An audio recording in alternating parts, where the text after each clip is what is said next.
ब्रह्मांड की रचना से लेकर आज तक अनेकों शक्तियां आई और गई हैं, लेकिन सबका मूल स्वरूप एक ही है, माँ काली। चाहे आप उन्हें शिव बोलें, चाहे अर्धनारीश्वर बोलें, चाहे दुर्गा बोलें, माँ काली वो शक्ति है जो इस ब्रह्मांड की रचना से पहले से मौजूद है। आपका और मेरा जीवन पर उस शक्ति का फैलाव है, एक अंग है। और शक्ति की मुख्य स्रोत होने के बाद भी माँ एक बच्चे से भोली है और आज भी आपके साथ और मेरे साथ हर वक्त मौजूद है, क्योंकि वो कलयुग की जागृत देवी है।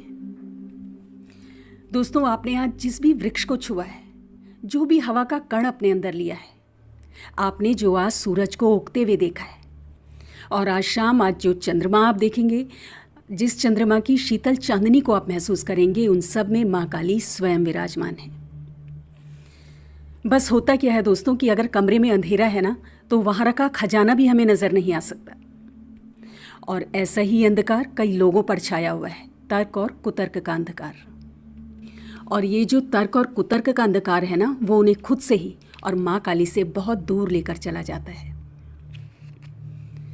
अब जो साइंस कहती है कि दुनिया बनी है बिग बैंग से, अब उस साइंस से पूछो कि उस बिग बैंग की, यानी कि जो बड़ा विस्फोट था, उसको करने की ऊर्जा आई कहाँ से? वो समय कहाँ से आया जिसमें वो विस्फोट हुआ? और वो स्थान, वो काल अंतराल कहाँ से आया जिसमें वो घटना घट सकी? तो साइंस के पास इसका कोई जवाब नहीं। नमस्कार दोस्तों, आप सभी पर माँ का आशीर्वाद और बजरंगबली की कृपा सदैव बनी रहे। तो दोस्तों, आइए आप और मैं दोनों मिलकर आनंद उठाएंगे माँ काली की शनिवार की व्रत कथा का, जो आपको हर शनिवार को जरूर सुननी चाहिए। और अगर शनिवार को व्रत कथा सुनने के साथ आप माँ काली के शनिवार के व्रत भी रख लें, तो आपके मन को बेहद शीतलता महसूस होगी। और आपके जो भी काम अटक रहे हैं, नहीं बन रहे हैं, जैसे नौकरी की समस्या है, धन संबंधी परेशानी है, शारीरिक रोग हैं, तंत्र बाधा आपके ऊपर है, या संतान गलत रास्ते पर है, पारिवारिक क्लेश है, तो ये सारी परेशानियां आपके घर का रास्ता उसी दिन से भूल जाएंगी।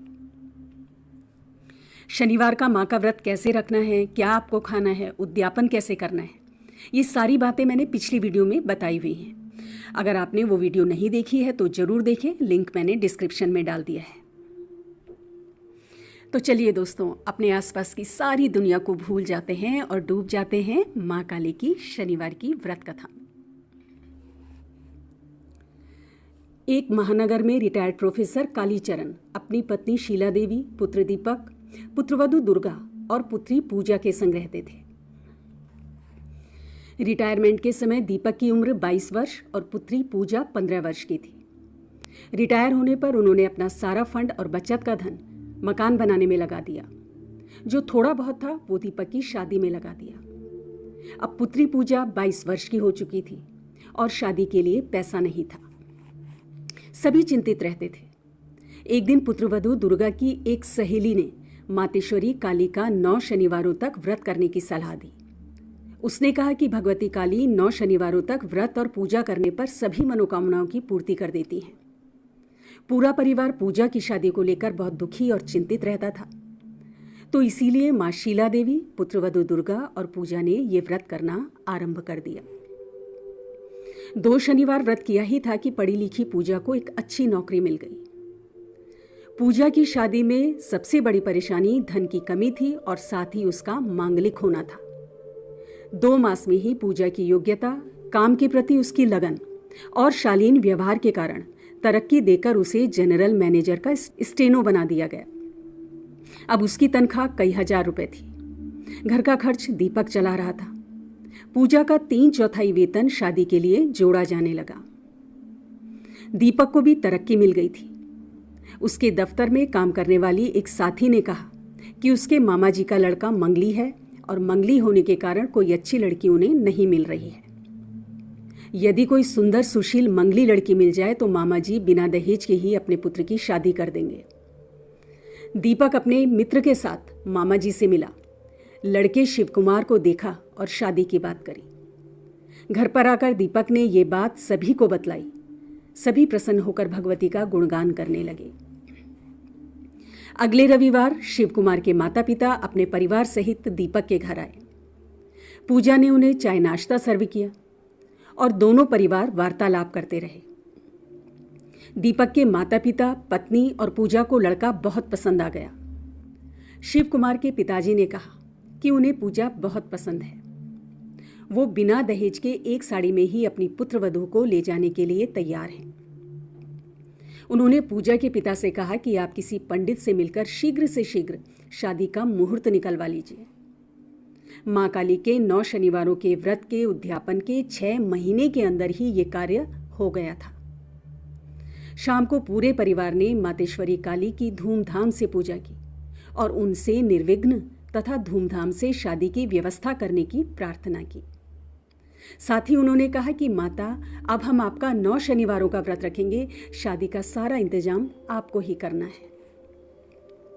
अब तो सुबह शाम दोनों समय पूरा परिवार भगवती काली की आराधना करने लगा। पूजा नौकरी पर जाती थी, इसीलिए प्रत्येक शनिवार को उसके माता पिता और भाभी व्रत रखते थे। प्रत्येक शनिवार को वे पूजा की शादी धूमधाम से निर्विघ्न पूर्ण कराने की मातेश्वरी काली से प्रार्थना करते और उनके भजनों, विनतियों और स्तोत्रों का गायन भी करते थे। 3 मास बाद की शादी की तारीख निकली थी। एक रात्रि को भगवती काली ने पूजा के पिता को दर्शन दिए। माँ काली ने कहा, तू कल लॉटरी का एक टिकट ले ले, तेरा पहला इनाम निकल आएगा। सुबह पूजा के पिता ने लॉटरी का टिकट खरीदकर माता काली के चित्र के चरणों में रख दिया। उनका पहला इनाम निकल आया और 1 माह के अंदर ही उन्हें 10 लाख रुपए का चेक मिल गया। दीपक ने अपने प्रोविडेंट फंड से जो ऋण मांगा था, मां काली की कृपा से वो कर्जा भी मिल गया। पूजा का वेतन तो जुड़ ही रहा था, इसीलिए बड़ी धूमधाम से शादी हो गई। भगवती काली की कृपा से शादी के बाद भी कुछ धन बच गया था।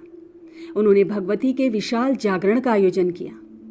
पूजा के पिता के परिवार के साथ ही उसकी ससुराल के सभी व्यक्तियों और उनके मित्रों ने भी पूर्ण श्रद्धा से इस जागरण में भाग लिया। सभी पड़ोसी और अधिकांश रिश्तेदार भी आए। उनमें से अधिकांश ने भगवती काली का ये चमत्कार देखकर मातेश्वरी काली की पूजा और 9 शनिवारों का ये व्रत प्रारंभ कर दिया है। हे जगदम्बा काली, आपने जैसी कृपा पूजा और उसके परिवार पर की, वैसे ही सभी कहानी को कहने, सुनने और व्रत करने वालों पर करना। बोलो जगदम्बा काली की जय, भगवती महाकाली की जय, मातेश्वरी दक्षिण काली की जय, सिद्धि रिद्धि दायक सिद्धि काली की जय।